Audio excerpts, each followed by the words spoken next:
Hi all. So I had problems with my seat saddle here with the cover. So I explored a few options and I decided to go for this guy, which is a leather cover, which I bought on eBay. It's quite a challenge putting it on, but I'm really happy with the final job. So this is what the final finish looks like.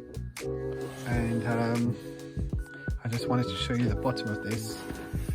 So it had to be a lot of stretching done, but you can't overstretch it, otherwise you get some distorting of the actual plastic or the resin, so it doesn't fit back too well on the bike.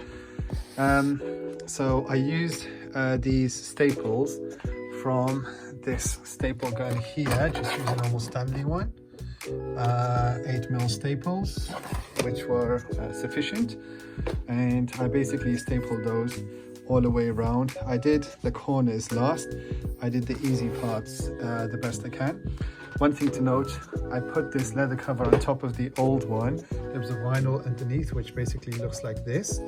And the people on eBay, JF I think they're called, so they recommended just put it on top of the previous one. Another tricky part was basically I had to cut the leather around this hinge part that basically hinges the seat on the bike. And one of my friends who's really into the leather business, his family, he kind of recommended put some glue on the edge so it doesn't fray away and rip later. So this thing here is just a kind of a flexible glue which I've put on. And I've put some of the glue on the difficult corners here as well. Again, these you won't see, but the whole idea is that these won't come undone. And yeah, quite happy with the way kind of the edging turned out, and just wanted to show you how this goes onto the bike and see what the finished product looks like. Okay, now I'm going to show you how to basically put this back on.